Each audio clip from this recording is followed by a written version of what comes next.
네, 안녕하세요. 와주스키입니다. 자, 시장에 대한 전반적인 상황과 그리고 예상에 대해서 한번 이야기를 해보도록 할게요. 이 시장을 보려면 나스닥 차트를 볼 수밖에 없습니다. 나스닥이 미국을 대표하는 기업들이 다 포함되어 있는 주식이기도 하고, 그리고 전 세계 증시의 기준이 되기도 한다라고 보시면 됩니다.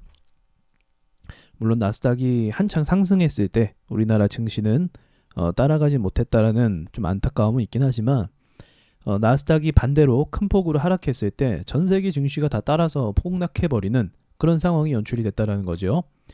네, 그래서 이것은 뭐 시장 규모 자체가 미국이 한국 시장에 그 수요를 해주고 있는 나라이기 때문에, 한국 시장의 물건을 받아주는 나라이기 때문에 우리 증시와 우리 경제와 밀접한 연관이 있다고 보시면 됩니다. 중국 의존도가 사실은 더 커요, 한국이. 근데 중국 의존도가 크긴 하지만 그와 비슷하게 미국에 대한 의존도도 굉장히 큽니다.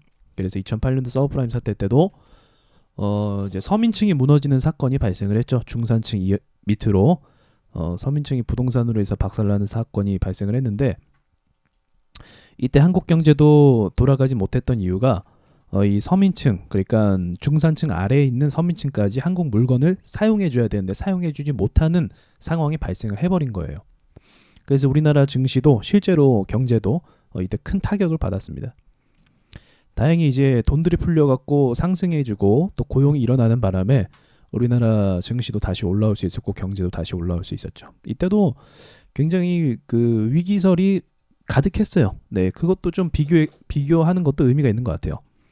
이때만 해도 제가 기억하는데, 이때도 제가 관심을 갖고 있었는데 금값이 막 오르고 있었습니다. 금값이 막 오르면서 이제 미국이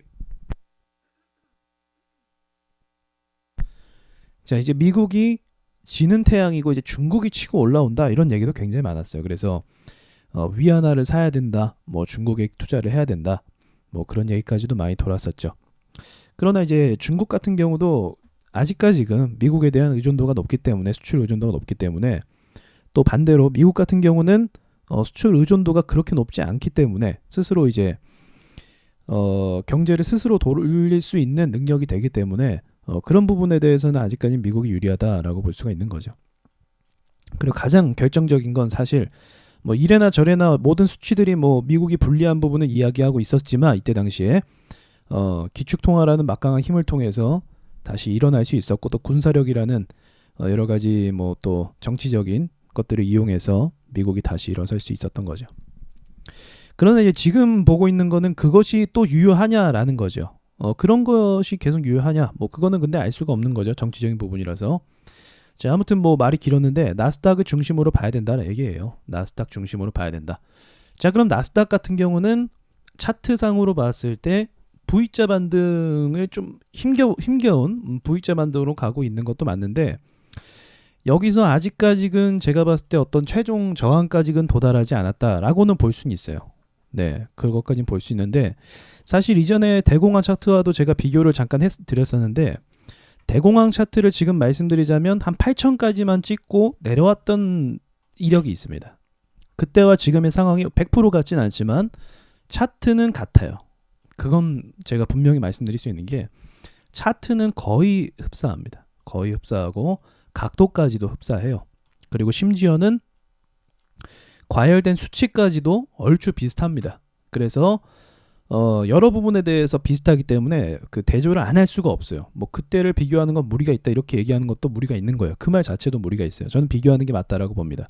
어쨌든 투자 심리를 반영하기 때문에 이 증시라는 건.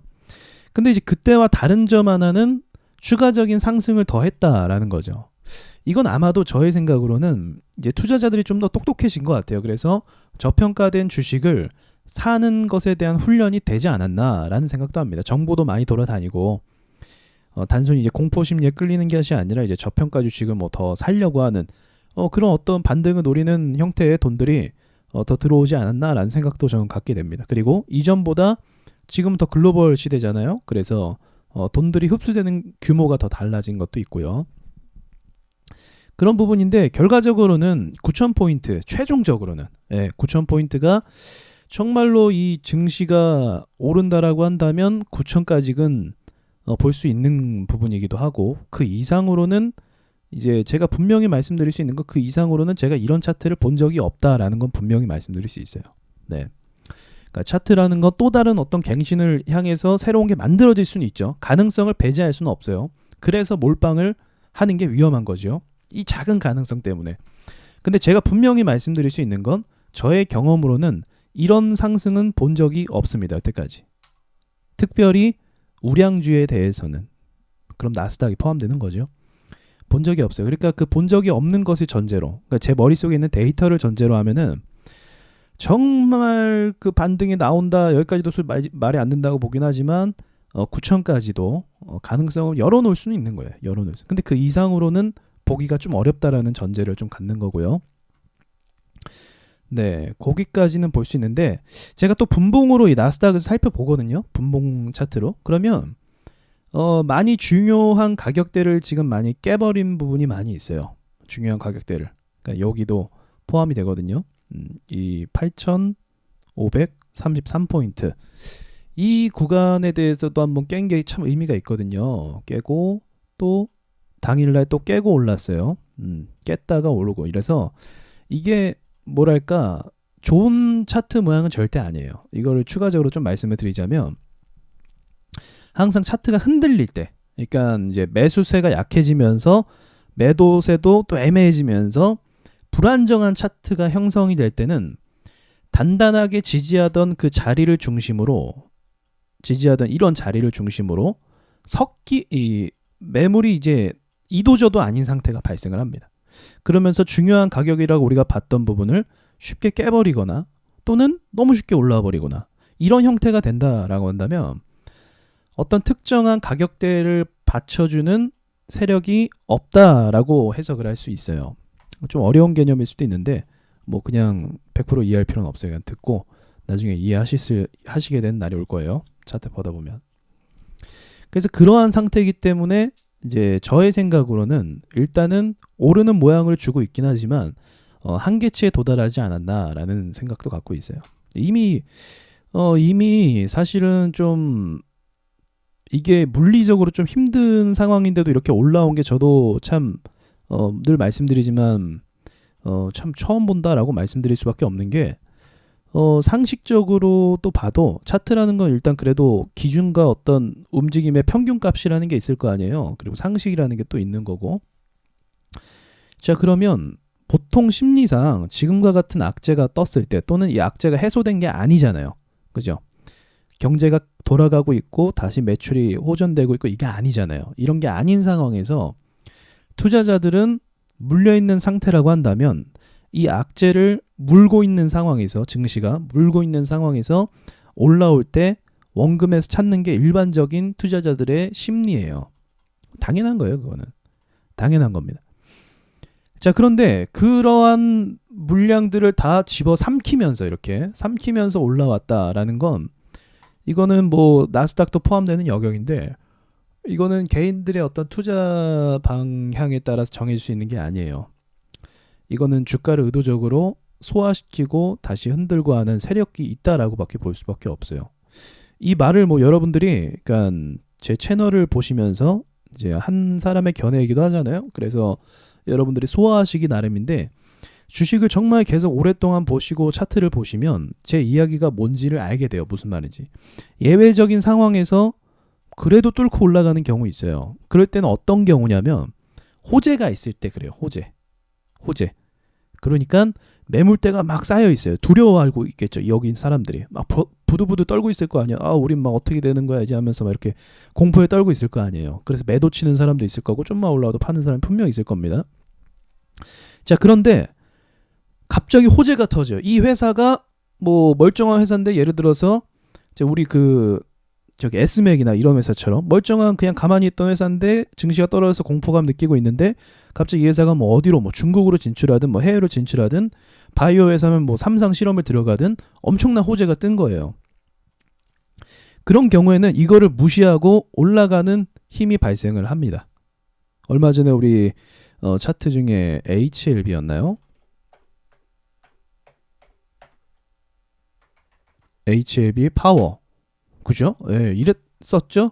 네, 이게 호재가 있었죠?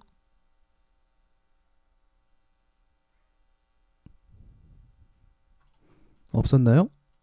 잠시만요. 보고 올게요.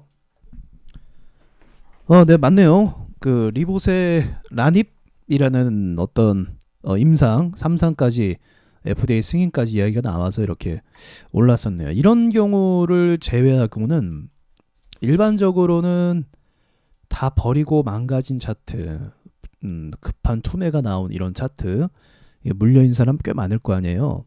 이런 사람들이 이런 호재가 떴을 때 기대감으로 홀딩을 가는 경우는 있어요.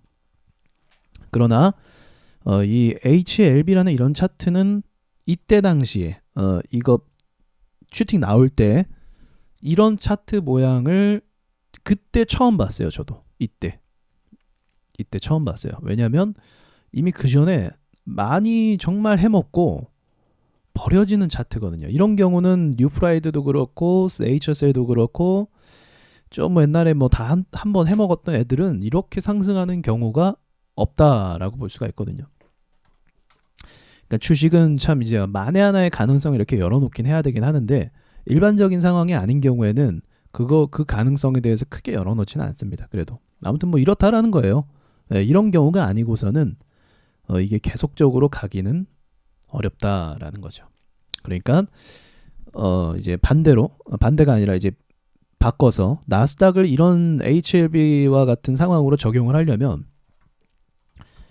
코로나가 다 잡히고 치료제가 나온 상태에서 그 치료제를 만들어낸 그 회사에 대한 주가가 상승함과 동시에 뭐 이제 그 다른 신흥국가나 다른 국가들도 이 코로나 피해를 최소화한 상태에서 경제가 다시 돌아간다라고 한다면 그때는 가능성이 있는 거죠. 그러나 이 코로나 사태가 지속되면 지속될수록 이제 피해를 보는 기업들이 늘어나고 있거든요. 그런 것들을 고려해 봤을 때 상승에 대한 이유는 제한적이다라는 게 뭐 일반적으로 볼 수 있는 거죠. 그래서 정말 설마 9천까지 갈까 싶긴 한데 어쨌든 뭐 한계치라는 게 있다라는 걸 말씀드리는 거예요. 이렇게 상투에서 망가진 차트가 다시 가는 경우는 못 봤다라는 게 저의 견해입니다, 여러분. 그거 참고하시고요. 예. 그리고 이제 제가 이제 국내 시장 또 해외 시장도 마찬가지고 변수를 몇 가지 좀 정리해 봤어요. 자, 시장의 변수. 첫 번째는 치료제에 대한 부정적인 기사들이죠. 렘데시비르. 이 친구도 많은 기대를 힘을 얻고 미국 증시가 오른 부분도 있는데 부정적인 결과가 나왔죠. 근데 5월 중순쯤에 다시 연구 결과가 나온다고 하더라고요. 그러나 이미 밑밥을 좀 깔았다고 생각을 하고 있고요. 클로리킨 같은 경우도 좋지 않은 결과를 또 언론에서 보도하고 있는 중입니다. 참 이게 어려운 부분인데 이게 빨리 사실은 어떤 회사든 간에 빨리 만들어지는 게 좋아요. 그래야 경제가 회복이 되고 다시 경제가 가동이 될 수 있는 명분이 됩니다.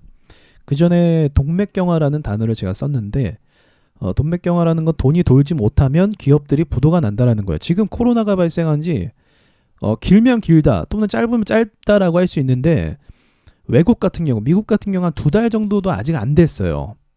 일본도 그렇고. 근데 이 2달도 안 된 상황에서 많은 기업들이 지금 도산을 하고 있습니다. 이따 얘기할 건데.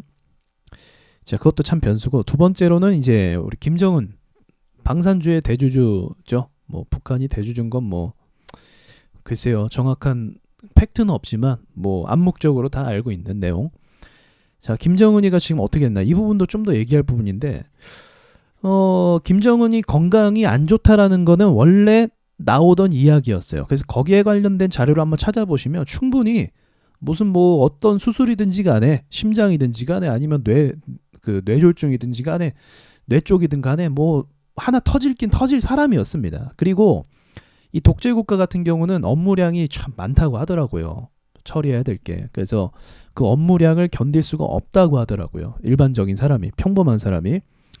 더군다나 이제 김정은 같은 경우는 뭐 몸이 원래 좋았던 것도 아니고 건강했던 것도 아니고 믿고 있던 건 그냥 나이빨 하나였는데 이제 30 중반 넘어오게 꺾이니까 터진 거죠. 그래서 이거는 정말 무슨 일이 생긴 건 전 맞다라고 보고 있는데 중요한 거는 이제 뭐 대역도 있고 또 북한이 어떤 식으로 정치적으로 이용할지 모르는 부분이기 때문에 예, 이거는 예측하기 어렵다라는 거죠. 그래서 이 부분에 대해서는 전망을 할 수 없지만 저는 이제 큰 그림으로 말씀드리고 싶은 건 김정은의 건강 상태는 심각 수준이다라는 건 분명히 말씀드릴 수 있어요. 저도 여기에 대한 자료를 많이 찾아봤는데 그러니까 평범한 사람은 아닙니다. 절대로.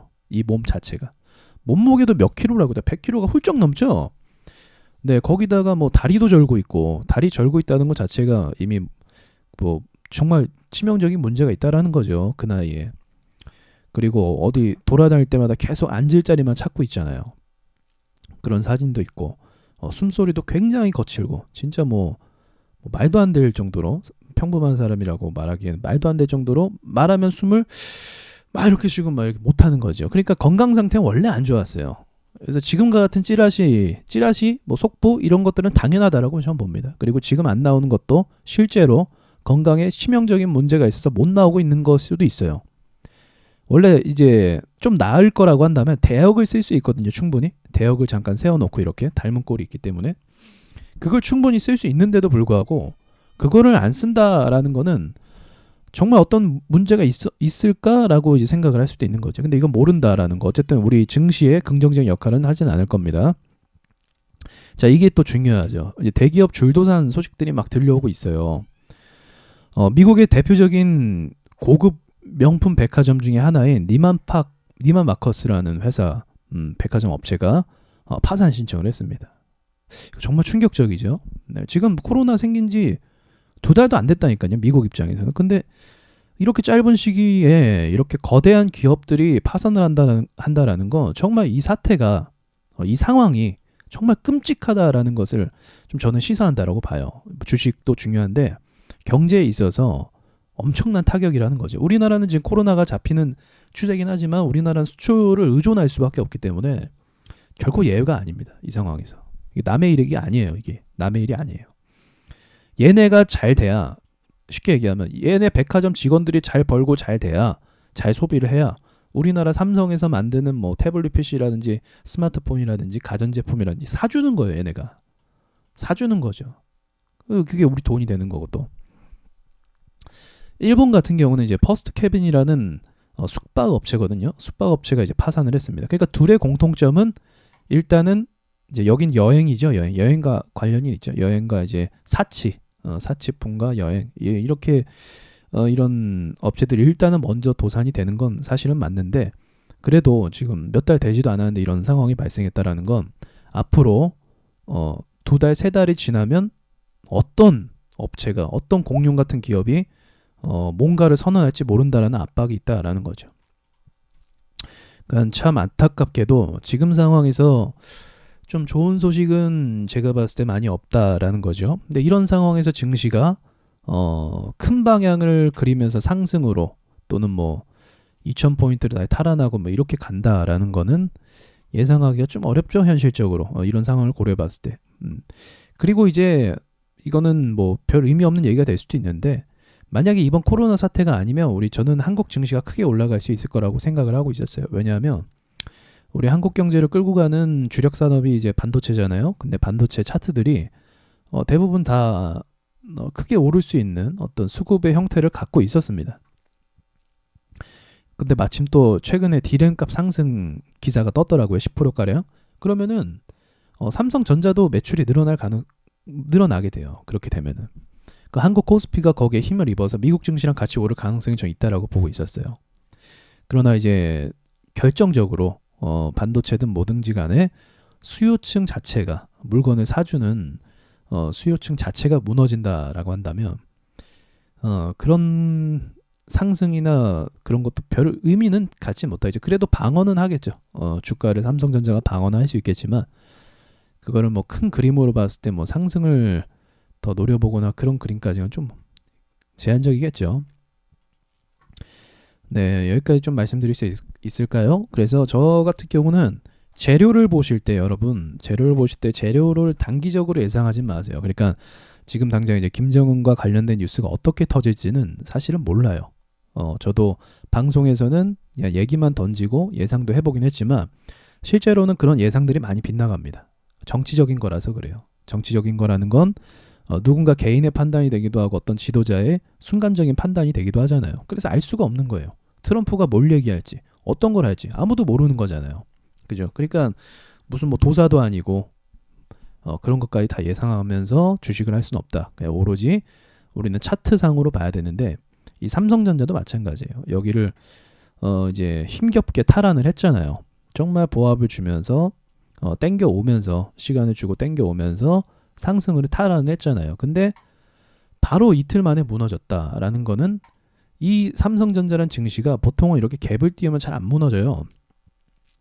근데 이렇게 바로 무너졌다라는 거는 참 지금 변동성이 그만큼 심한 시장이다라고 볼 수가 있는 거죠. 그래서 삼전이 다시 오르려면 여기를 다시 뚫고 가줘야 돼요. 결국은 여기를 안착시킨 다음에 다시 이제 52,000원 부근으로 가야 좋은 사이즈가 나오는 거지. 지금 상황에서는 일단 불확실성이 더 짙어지겠죠. 그래서 여기서 밀리게 될 경우에는 45,000원 부근까지도 볼 수가 있게 되는 거예요. 삼성전자 같은 경우는 45,000원을 지금 힘겹게 52,000원 겨우 찍었는데 45,000원 내려가면 다시 52,000원 언제 찍습니까? 한 3개월 걸릴 거예요. 그럼 제가 봤을 때 지금 증시가 이제 마지막 마무리할게요.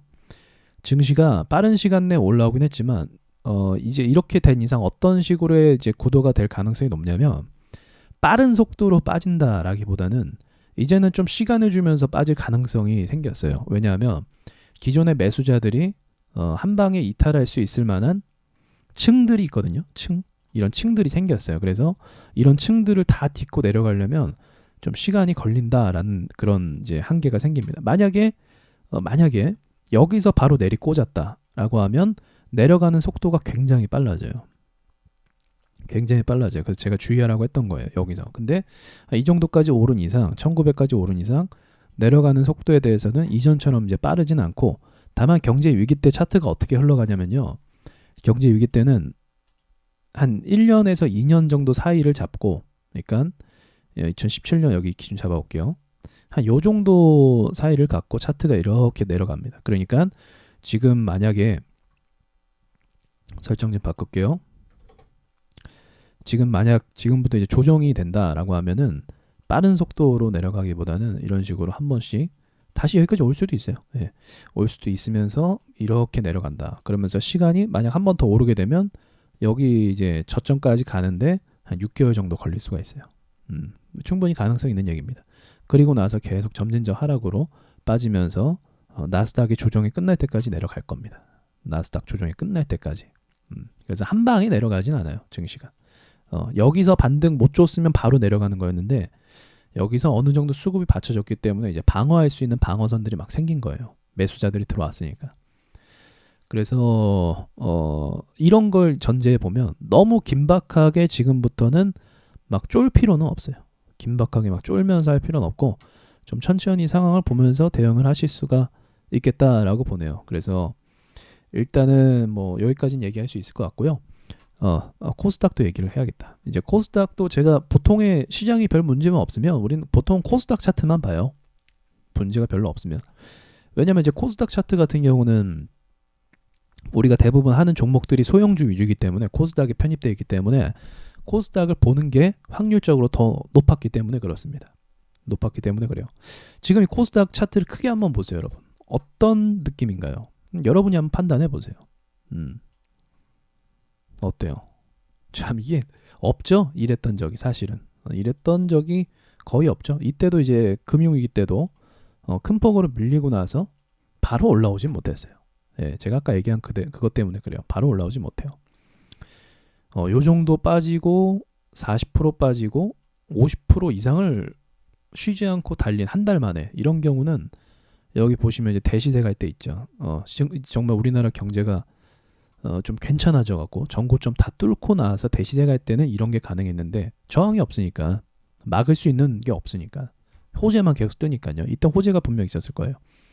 근데 호재가 없는 이런 상황에서 단순 기대감과 기술적 반등으로 올라왔다라는 건 아무래도 과열을 의미한다라는 거죠. 이것만 봐도 패턴이 눈에 보이지 않나요? 그죠?